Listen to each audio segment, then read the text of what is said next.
hören und sehen. Ich grüße Sie aus der Stadt, in der nicht nur die Uhren, sondern auch die Menschen etwas anders ticken als anderswo. Ich grüße Sie aus meiner Stadt, aus unserer Stadt. Ich grüße Sie aus Köln. Herzlich willkommen. Ich heiße Gabi Faulhaber und ich habe mir vorgenommen, für Kölner Mundart-Autorinnen und Autoren ein Forum zu bilden, damit unsere schöne kölsche Sprache, unsere schöne kölsche Sprache, ich muss es übersetzen, nicht verloren geht. Hinter der Kamera steht mein PC-Lehrer.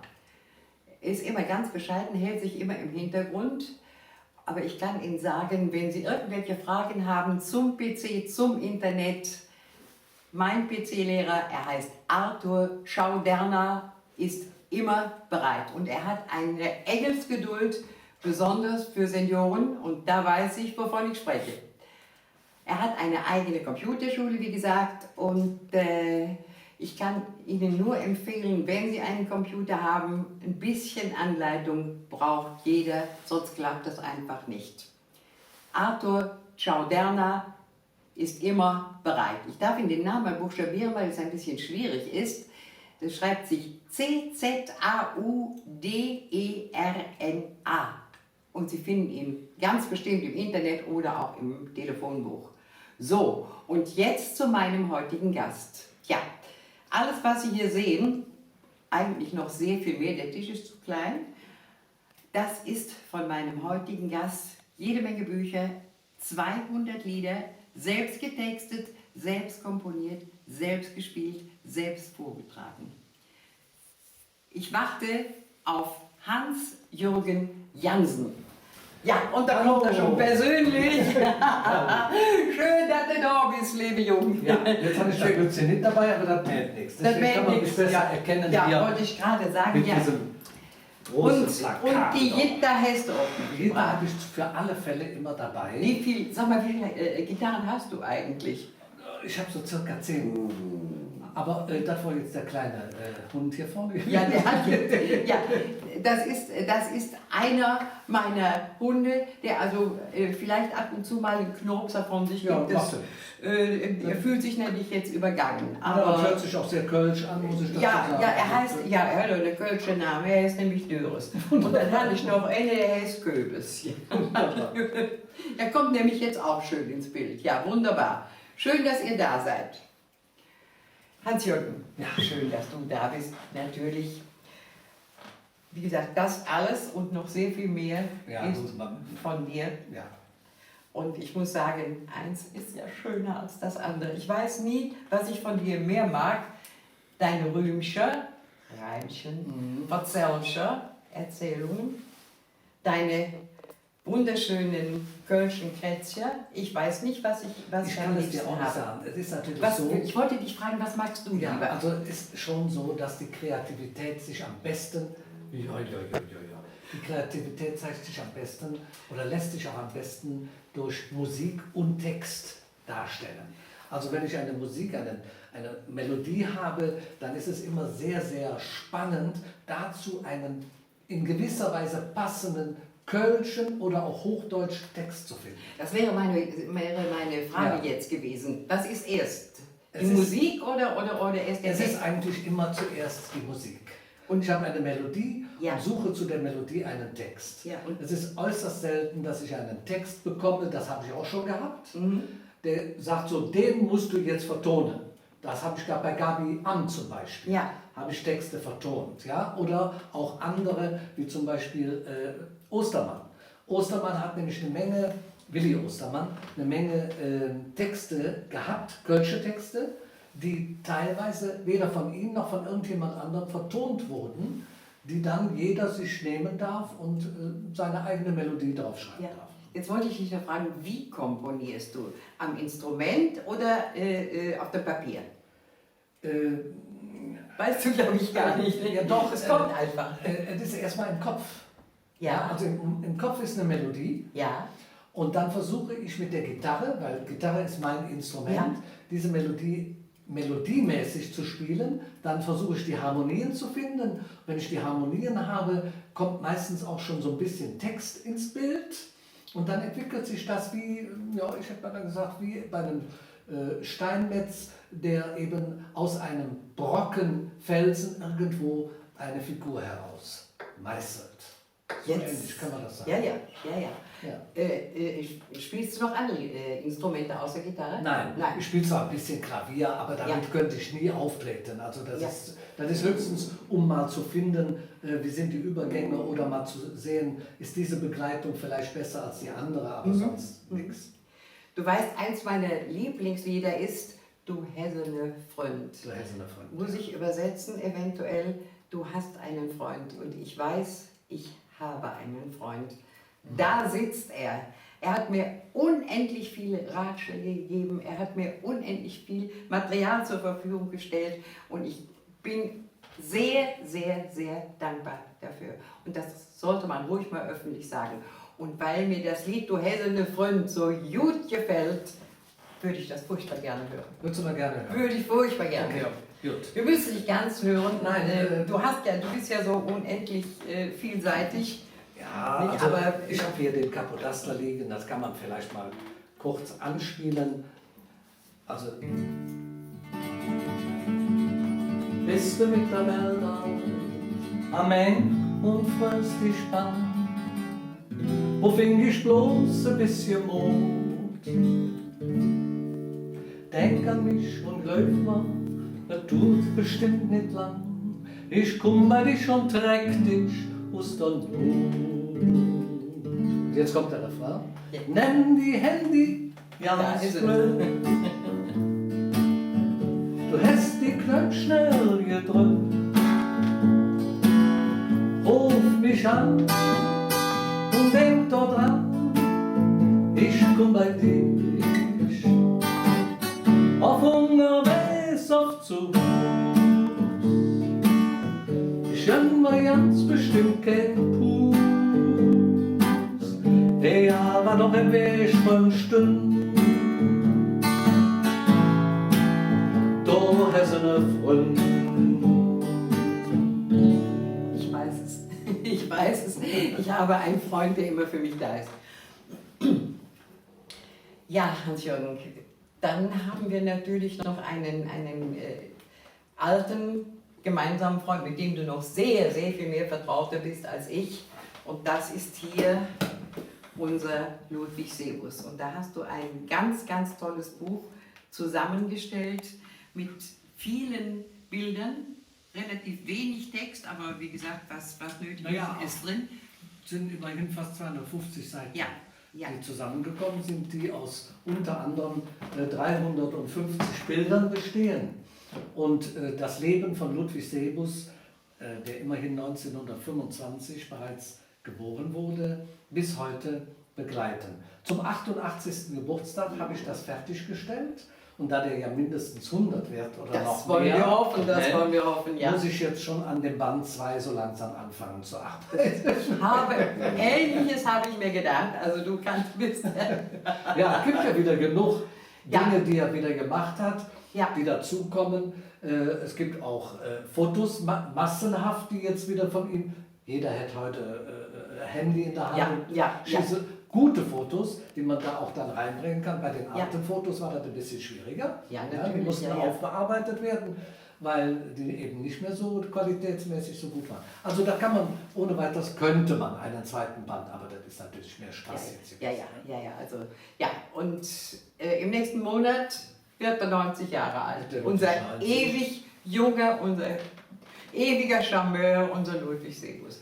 Ich hoffe ihn in der nächsten Sendung hier zu haben. Also da bin ich sicher, dass er auch kommen wird. Ja, natürlich kommt er. Ja. Er ist natürlich für viele Kölner, mich eingeschlossen, der Grund, warum man sich mit Kölscher Historie und vor allen Dingen mit der Kölschen Sprache und auch mit Texten von Kölschen Liedern beschäftigt, denn das hat er ja auch vorgemacht.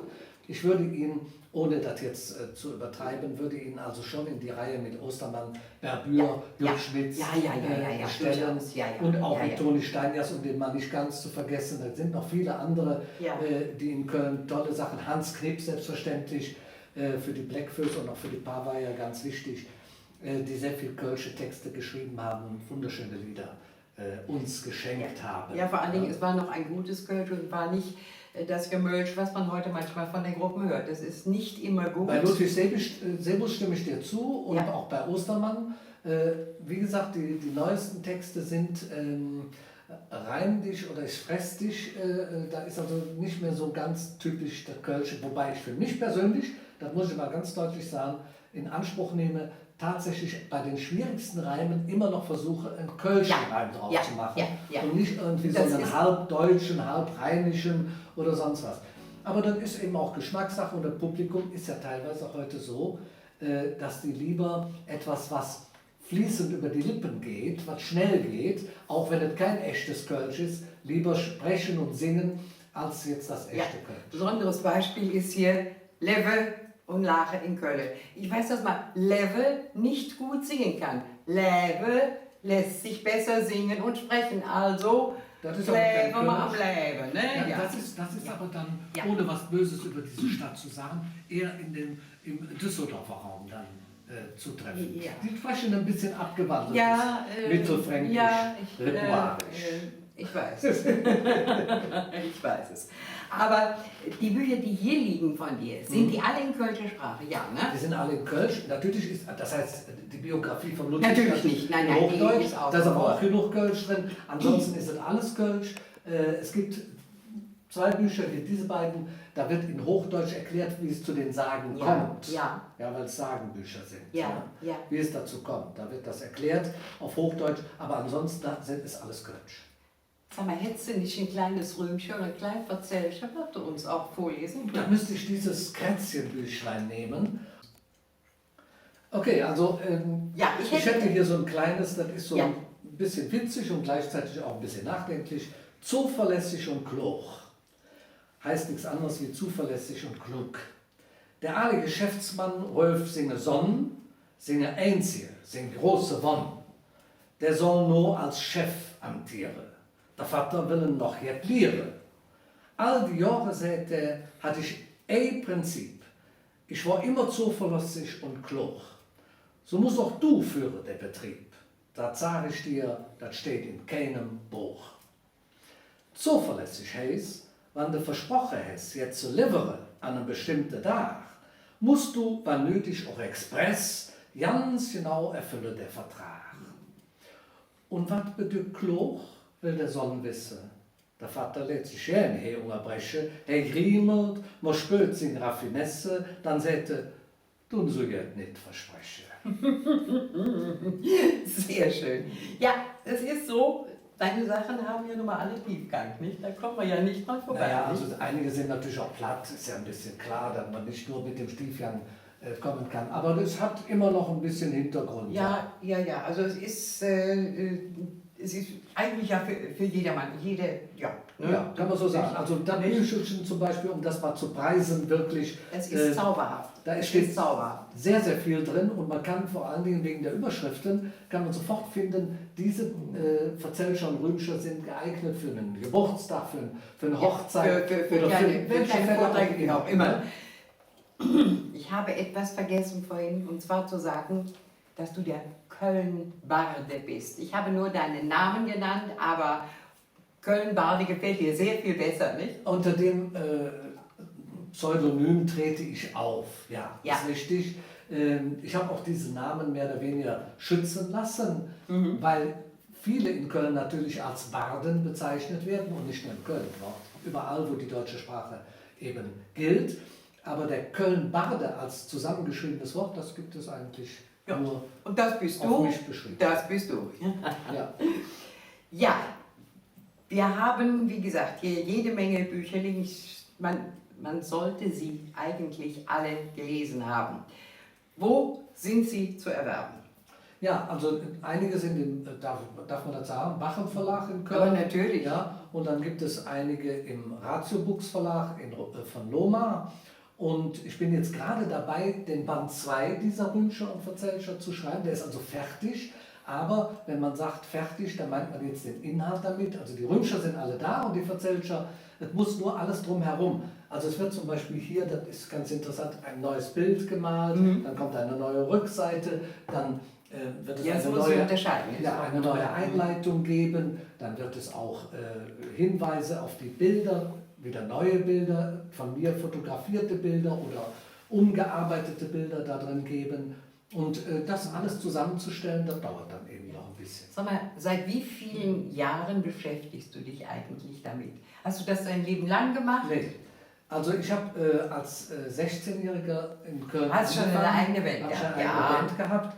Das war zu der Zeit, da gab es Bläckfüß noch gar nicht, aber es gab natürlich die Vorbands, also aus denen sich nachher zum Beispiel Bläckfüß, Höhner und andere rekrutierten. Also das habe ich aber damals dann nicht gemacht, bin nicht auf die kölsche Schiene gestiegen, wir haben ja nur englische Lieder gesungen. War ja nur Beatles und Paul Anka und vielleicht noch Elvis Presley mal so ein bisschen dabei oder auch die Stones. Also das haben wir gesungen und da kam Kölsch für uns eigentlich überhaupt nicht in Frage. Ne? Also war irgendwie, wir waren zwar Kölner, aber war eigentlich außen vor. Ja, das war eigentlich auch fast schon so, dass man sagte, wenn einer Kölsch singt, das sind ja Karnevalslieder. Und das ist der große Fehler. Das ist ja der große Fehler, über den ich immer wieder referiert habe. Kölsche Sprach ist nicht gleich Karneval. Hat absolut. Nein. Karneval ist wirklich nur eine ganz kleine Nische der kölschen Sprache und des kölschen Liedguts. Ne? Richtig, ja. Ja, und dann habe ich erstmal Geld verdienen müssen. Ne? Und wenn du Geld verdienst, dann hast du nicht so viel Zeit, mit solchen Dingen hier zu beschäftigen. Aber da ich eben schon eine gewisse Zeit, auch ein bisschen früher als normal aufgehört habe zu arbeiten, konnte ich mir Gott sei Dank erlauben, habe ich mich dann voll auf diese Dinge geworfen und das ist dann dabei rausgekommen. Ja, du warst Steuerberater, wenn mich nicht täuscht. Ja, genau, aber zum Schluss war ich in der Versicherungswirtschaft, in der Assekuranz und das hat mir auch sehr viel Spaß gemacht, weil man da sehr viel mit Menschen zu tun hat. Klar, bei der Steuerberatung auch, aber da hast du eigentlich nur mit den Paragraphen und wenn dann höchstens mal eine Frage an denjenigen, wie haben Sie das gemacht oder wo kommt die Rechnung her? Aber bei der Versicherung ist natürlich das schon ein bisschen anders. Ja. Naja, also wie gesagt, erst nach der Verrentung, wie es so schön heißt, hast du dich darauf... Das ist kann ja noch gar nicht so furchtbar lange sein, nicht? Ja, ich würde sagen, jetzt sind es 10 Jahre. Ja. Ich habe also, ist ja kein Geheimnis, ich habe mit 58 Jahren aufgehört zu arbeiten, also Geld zu verdienen. Ja. Und habe dann mich sofort, eigentlich schon ein bisschen früher, weil ich wusste, dass ich mit 58 aufhören würde. Ja. Da habe ich also schon vorher mich auf irgendein Hobby dann konzentriert und habe das dann, mittlerweile ist es schon mehr als ein Hobby geworden, eben benutzt, um eben nicht im Nur Alter Geld verdienen kann man damit nicht. Nee, das kann man nicht. Da steckst du vermutlich sehr viel Geld rein, man steckt Geld aber rein. es ist natürlich ein wunderbares Hobby. Aber man bekommt natürlich auch was zurück, weil es sehr viele Leute gibt, die dann sagen, das hat mir gefallen, dieses hat mir gefallen, wo haben Sie das her? Oder zum Beispiel dich selber jetzt betrachtet, du machst mit mir jetzt hier dieses Interview, weil du eben diese Dinge gelesen und davon gehört und auch überzeugt bist. Weil ich natürlich sehr, sehr darauf bedacht bin, kölsche Sprach auch das weiter zu verbreiten und eben, wie gesagt, es ist so traurig. Wir haben erstklassige Mundartautoren, sie schreiben für die Schublade, sie haben kein Forum und da... Zu wenig auf jeden Fall. Viel zu wenig. Naja, also wie gesagt, unsere Sender, die kannst du ja vergessen, alle 3. Kölsch, nicht? Also... Die Zeitungen in Köln. Für mich ist der WDR der Hömmer-Kummer-Sammer-Sender.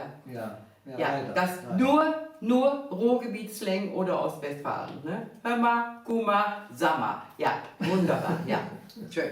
Aber das nur am Rande und wie gesagt, Leute, die zu mir kommen, die sprechen ein erstklassiges Kölsch. Davon wollen wir doch mal ausgehen. Aber ich möchte noch was hören von dir. Ich möchte gerne, dass du die Gitarre noch mal... Ja, was soll man denn machen?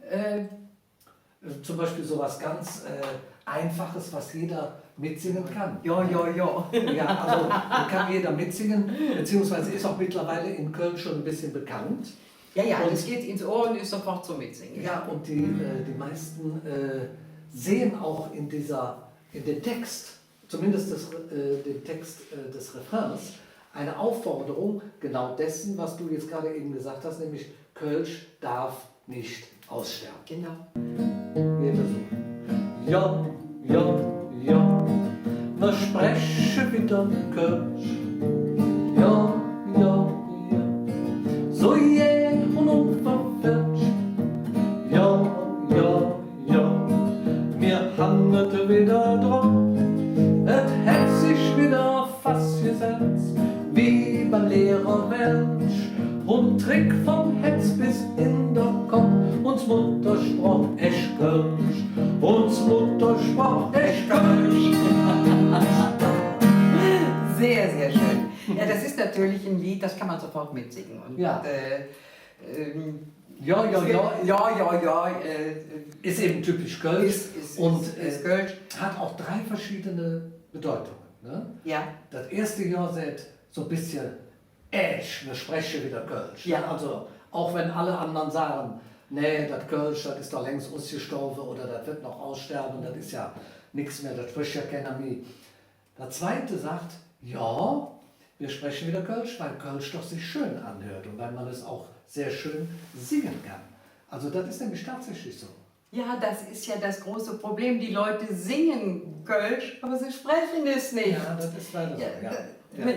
Sieh dir die Konzerte an, der Höhner, der Blackfuß, die füllen das Müngersdorfer Stadion mit 50.000 Leuten. Überleg dir das ist doch der helle Wahnsinn. Und wenn du es darauf ansprichst, nee, Kölsch sprechen, können man nicht. Und das dritte Ja sagt eigentlich nur, ihr habt es doch jetzt gehört, wie schön das Kölsche klingt. Also, wir sprechen wieder Kölsch. Naja, es ist natürlich so, manchmal musst du die Leute auch wirklich nur anstupsen und siehe da, dann sind sie mit dabei. Ja, nicht? Also, ich meine, ich bin jetzt auch nicht, ich sage mal, blind. Ich erkenne auch die Zeichen der Zeit. Es ist natürlich schwierig, aber die kölsche Sprache sollte nicht zu einer Sprache wie das Latein werden, die dann irgendwann mal ausgestorben ist, wo dann nur noch elitäre Personen Kölsch sprechen, also wie hier zum Beispiel die Ärzte sprechen noch ein bisschen Lateinisch oder die Kirche, die katholische Kirche spricht noch Lateinisch oder in Rom wird noch Lateinisch gesprochen. So soll es mit dem Kölsch meiner Meinung nach nein, nicht. das wäre sehr, sehr traurig. Das wäre sehr, sehr schade. Und ich war vor allen Dingen, Kölsch ist ja eigentlich sehr viel älter als Hochdeutsch. Nicht? Ja, also das kommt von den Franken. Natürlich, das ist eine mittelfränkische Sprache, die bis zu dem Raum Aachen bzw. Limburg aus Holland und bis zur Pfingstbachtalsperre da unten geht und im nördlichen Bereich bis zur Benrather Linie. Die berühmte Benrather Linie. Ja, also das ist schon ein ziemlich großer Bereich. Die Dattwart-Linie, ne? Also, ja, genau. Ja, aber wie gesagt, wir kämpfen. Wir kämpfen weiter und ich hoffe nicht auf verlorene Posten. Ja, also der Kampf ist natürlich jetzt nicht als martialisch zu betrachten. Nein, natürlich. Und wenn einer das nicht kann und nicht will, sind wir auch nicht böse. Und eine Kölsche muss nicht unbedingt Kölsch sprechen. Das ist so meine Meinung. Ja. Nicht jeder Kölner ist auch eine Kölsche, nicht? Auch das wie unser guter Ludwig immer sagt. Ne? Ja. Kölsch, gut von hier, gut vom Hetzen. Ja, ne? genau. So ist es. Es gibt viele, viele Leute von außerhalb, die unsere Stadt mehr lieben und mehr verteidigen als gebürtige Kölner. Das ist wahr. Auch das ist wahr. Ja, richtig, Gabi, das stimmt. Jetzt haben wir hier deine ganzen Bücher. Ja. Wie viele CDs gibt es denn von dir eigentlich noch? Mittlerweile 3 CDs, 2 Weihnachts-CDs und eine CD mit also Liedern, die man jederzeit spielen kann. Köln ne Traum, also Köln ein Traum. Und da habe ich die Lieder mal untergebracht, von denen ich der Meinung bin, dass sie so ein bisschen diesen Titel auch verkörpern. Was ist denn eigentlich dein Lieblingslied? Also das ist auch sehr, sehr schwer. Ich habe ein Lied, was ich als erstes mal auf Kölsch gemacht habe. Das heißt Gitter. Das ist ganz süß. Also Gitter heißt Gitarre in dem Fall. Das könnte natürlich auch ein Vorname sein. Nein. Also, ach so, ja. Margita, vielleicht gibt es eine Freundin von dir, die... Nein, das ist in dem Fall die Abkürzung oder das kölsche Wort für Gitarre. Ja. Gitter. Und dann gibt es eins, Ja, also das ist dann schon ein bisschen mehr anspruchsvoller. Da ist auch der Jingle von. Ne? Das heißt, Kölle, du des an mir trecke. Ja, und bitte, ne? bitte. Und das ist tatsächlich so, dass Köln wirklich, egal wo ich, das soll das auch verkörpern, bin, ob ich jetzt in Holland bin, bei einem Mäßchen oder ob ich in Tirol oder in Berner Oberland sitze und die Heidi bei mir um Knie sitzt oder ob ich sonst wo auf der Yacht oder unterwegs bin auf den Meeren, immer zieht Köln. Und auch wenn du nicht in Köln bist, du wohnst ja nicht in Köln. Ich wohne nicht in Köln, ja. Das ist wahr. Und ich glaube, in der Nähe von Bad Neuenahr ist das. Genau, Grafschaft. Grafschaft, ja. Ich glaube, so kultivierst du dein Heimweh. Könnt ihr das sagen? Wir kennen das ja hier von Ludwig. Lorenz von Dyx nach Köln ist entstanden, was hat er gesagt, ich glaube in Kanada? Nee, das ist in Sri Lanka entstanden. Da war noch weiter. Ja, da war er mal mit, ich glaube, das war irgendwie so eine Werbereise mit Neckermann, wenn mich nicht alles täuscht. Ja, der war engagiert, War er in Sri Lanka und irgendwo am Strand... überkam ihn das Heimweh, er lag an einem wunderschönen... Er war sozusagen diese Silhouette von Köln, das lag an einem herrlichen Sandstrand und dachte an die Köln. Und so ähnlich ist das auch bei mir tatsächlich, wenn ich auf Köln fahre, also nach Köln fahre und dann der Dom siehst du ja von Weitem schon, egal auf welcher Autobahn du einküsst, dann ist das schon ein besonderes Gefühl, ja. Kölle du des an mir trecke. Ja. Können wir das denn noch hören? Ja, also ich versuche das jetzt mal aus dem Stegreif zu spielen. Das ist ja dann auch der Jingle. Ne? Ich weiß. Das ist schön, einfach schön.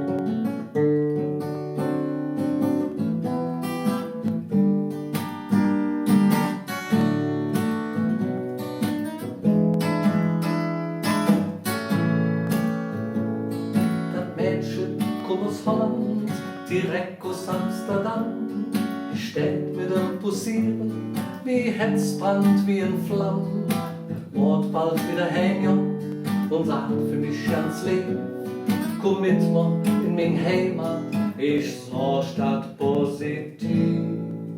Ja, ich war ja so verdächtig und fundet wirklich wunderschön, doch irgendjetzt, det fehlen nirgends kölsche Töne. Ja, das wollte ich ihm dann sagen und es war mir auch nicht kalt. Das fiel mir ja nicht leicht zu jung, doch ich mod wieder fort. Können du das an mir trecke, ja, wo ich auch bin? Ohne dich würde ich verrecken, du bist mir Gewinn. Können du das an mir rufen, ja, weil ich auch mag? Ich komm ein Stück gelaufen, auch mitten in der Nacht.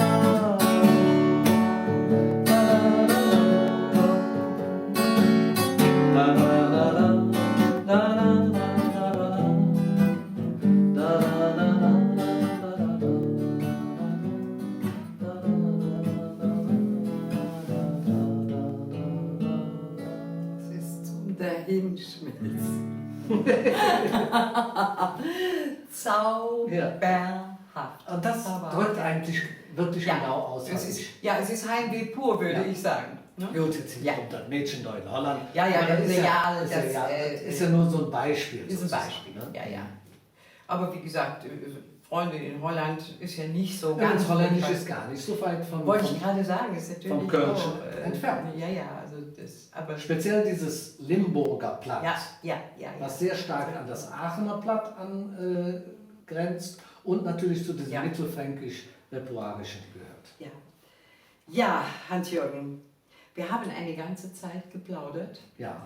Und längst nicht alles gesagt. Wir könnten noch stundenlang weiterreden. Das heißt aber nicht, dass ich dich nicht noch einmal einladen würde. Das machen wir nochmal, dann sprechen wir über was anderes. Es gibt ja ein Mensch, der so vielseitig ist wie du. Ich habe es vorhin schon gesagt. Du schreibst, du dichtest, du komponierst Du trägst deine Sachen selber vor, habe ich vorhin gar nicht gesagt. Was ja auch nicht. Doch, hast du gesagt. Habe ich gesagt, also sage ich es jetzt nochmal. Gabi, entschuldige, wenn ich da nochmal unterbreche. Das ist auch typisch von Ludwig Sebus, habe ich das gelernt. Grätzchensänger, und als solchen bezeichne ich mich auch, sind typisch dafür, dass sie den Text machen, die Melodie machen und das Ganze dann auch selber vortragen. Ich weiß. Deswegen haben wir immer gesagt, Ludwig ist der letzte Grätzchensänger, aber du stehst in seiner Nachfolge. Ja, unter anderem, sagen wir mal. Da gibt es sehr viele andere Grätzchensänger in Köln. Nee. Wir haben Leute, die haben nicht eine einzige Rede selbst gemacht, sie lassen sie sich schreiben.